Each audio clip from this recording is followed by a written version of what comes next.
Welcome to another video. This one is a mono portrait that I did for my students on graphics drafting film 0.005 double matte, and I utilised all of the warm grey Prismacolor Premier pencils. I've always struggled a little bit getting smooth subjects onto drafting film, and I found that the Prismas work incredibly well. Now, all of the warm grey Prismas have the highest light fast rating in the Prisma range, so you don't need to worry about the colours fading or anything like that. And it's actually quite nice to work without colour. Every now and again. Obviously, I'm a colour pencil artist. I love working with colour, but working monotone is a really, really nice idea. It really helps with your values, and of course we know that values are the most important thing to bring your portraits to life. So here you have a 12-hour drawing condensed into about 13 minutes. I'm using incredibly light pressure. So none of my pencil strokes are done with any more than a light pressure. I'm working sort of light to dark, very, very sharp pencils when I'm doing the details, and then they're a little bit blunter when I'm trying to bring in, you know, some of the skin tones and all of that kind of thing. What I found was, as I worked through the portrait, what I found was that actually I didn't need to blend in the traditional sense where you kind of put a colour down and then you squish another colour over the top of it so it sort of blends it and merges the colours together. What I found actually was a better way of getting that smooth lay down was to actually just have single pencil strokes next to each other, which holds its own challenges because obviously you've got to avoid stripiness, but it worked really, really nicely. I also found that the Prisma Black wasn't presenting black enough, so I swapped it out for a Luminance Black, and that gave me a much, much darker black colour. When I create eyes, I always start with sort of like the outside bit, and whilst we're working with a line art here, it's a really easy way of just getting started, of just kind of following your line art and just putting a few lines in. The eye doesn't come to life, or won't come to life, until you add the shadows and of course the eyelashes. It's going to look very odd without eyelashes.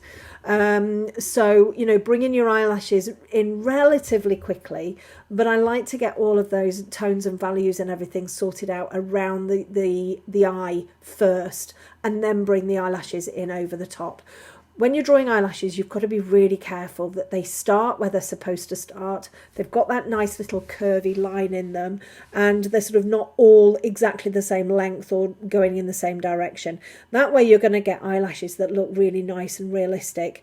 And again, with the bottom ones, make sure that they start where they're supposed to start. It's really easy to allow our brains to take over and draw what we think eyes and eyelashes look like. So the hair, this was more of the part of the drawing that was a little bit boring, because of course you're just kind of drawing lines of hair and it's not overly interesting. But it is important to watch the direction that you're drawing in. It's important that you you follow the lights and the darks, all of that kind of thing. And it's important that you don't have too many details in there so that the hair looks too stripy. I found my little Tombow mono eraser really helpful, just to get some of those little light hairs coming in over the top. If you use the Tombow mono and you struggle to use light pressure with it, try to lighten the pressure of your pencil work, and then your Tombow will be able to lift the colours out. So when I was drawing this bit here, this is where I realised that the blending wasn't going to work, and as we can see there, it kind of goes a little bit purpley up on the top there. I was using the 50% warm grey, and then I think I was blending it with a 20%, and it just went a bit odd. And it went a bit purpley, and I was like, I'm not sure that actually I really want to blend like this now. So I started to sort of have a think about a better way of blending, particularly for when I came to do the skin below the eyes. One of the things that I still struggle with is getting everything dark enough. So I tend to kind of do something and then come back and darken it and then tweak it and then darken it. I think a lot of people do that, to be honest. I ended up bringing out the big boys in the Derwent Ivory Black, just to get a little bit more pigment down quicker, because I was kind of getting a bit bored at that point. And then again, just sort of tweaking, and then we come down into the nose area and the face area, and this is where I went a little bit wrong here, and I took this out a little bit later on. I used a magic sponge to take this out, but you can see it kind of goes a bit patchy. And again, I was trying to blend it all and make it all really smooth, and it just wasn't working. And then I was like, no, I'm going to have to change this. So instead of starting with a light colour and trying to blend it all out, I ended up using the 70% and the 90% with just really nice light pressure, and just using single pencil strokes. This is, you can see me doing it here on this side of the face, single pencil strokes next to each other, just working down, not a sharp pencil, you don't want a sharp pencil, but just these nice single pencil strokes. The other thing that you've got to be very careful about with Prismas is that they do shed pigment quite a lot. So you get these little pigment blobs coming through quite a lot, especially with drafting film. So just make sure that you're cleaning the end of your pencil regularly, and you're cleaning the pigment off your surface as well. What I found later on was that some of these little spots were getting onto the surface of the film, and I had to scratch them away with my slice tool, which was a little bit annoying, but it was fine. And then I came over the top with a 90%, Prisma 90% warm grey. So I started with the Prisma 70, and I just put a nice layer of that in, and then I used my 90% over the top just to darken. Now this particular photograph, which is from When Photos, the skin, although it's Caucasian, the skin is actually really dark. This is where I took it out with the magic sponge. If you've not heard of a magic sponge before, I use the Mr. Clean, and it's great for drafting film because you're not rubbing and taking the surface off. So I would definitely get some because it is really, really useful. Especially on drafting film, because drafting film is an amazing surface, but sometimes, you know, if you rub too hard, it's really difficult to get your pigment back on. So constantly going back and tweaking areas and all of that kind of thing. Bringing in a few of these little freckles. There's freckles all over this person, and they really helped to camouflage some of the mistakes that I made. Because of course we all make mistakes, and that's fine. You know, I think it's really, really important to talk about mistakes and actually how we deal with them, and how our behaviour, you know, what behaviour we have when we make a mistake. For me, I never lose my temper with my drawings. It's more about working out a plan if something's gone wrong. So I've never kind of ripped a piece of work off my drawing board and thrown it in the bin, or ripped it up or scribbled on it or anything like that. If I've come across a problem, I'll sit and I'll figure out what I'm going to do. And usually it turns out absolutely fine. So you can see the skin coming in here, and you can see it's a little bit stripy, but when we start to darken it and we start to bring another layer of colour in, and we start to add those little the darker elements, it all comes together and it all starts to get smoother, and it works really, really well. It works really nicely. The dark area here where we've got the sort of halo effect coming through, I use the 90% Prisma, and also some of the blacks, the Luminance and the Derwent Drawing. And you can see again here where I'm starting to really darken the skin, bringing in those freckles. So you had separate freckles, and then you had freckles that kind of all merged together. One thing that I would say I had to be careful about with these freckles was that I didn't press too hard, because I didn't want them to be very dark on the skin. I wanted them to be very much a part of the skin.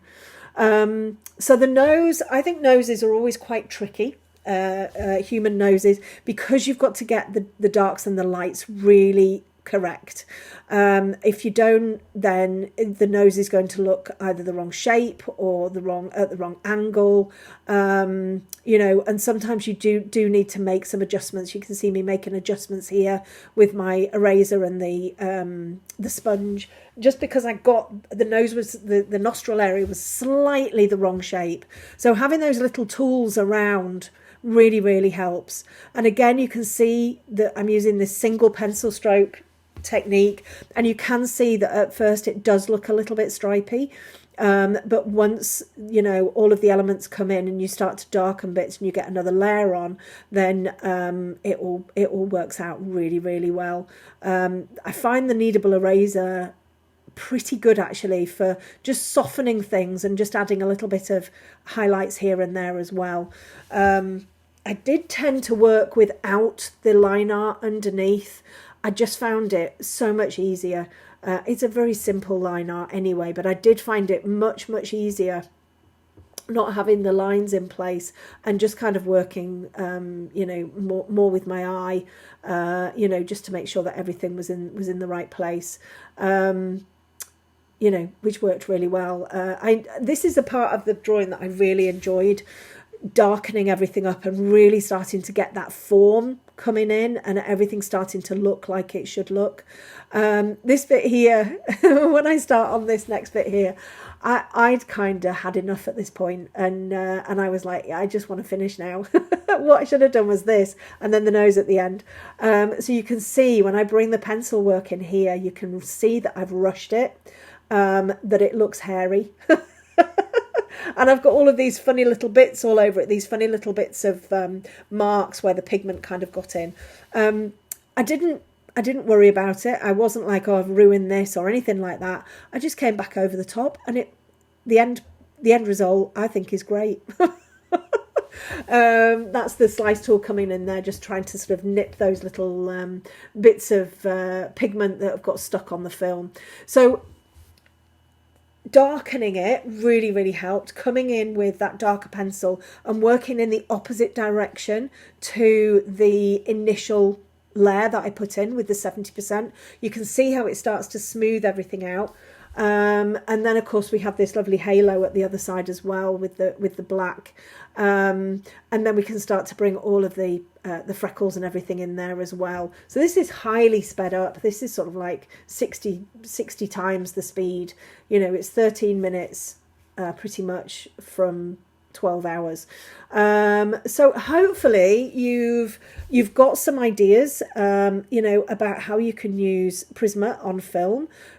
Keep your pressure really nice and light. Try not to rush. You know, don't feel you have to have your line art under there at all. But most of all, be patient. You know, be really patient with your coloured pencil drawings, well, any kind of drawing, and try some of these monotone pieces out, because they are really fun and really help you with your values.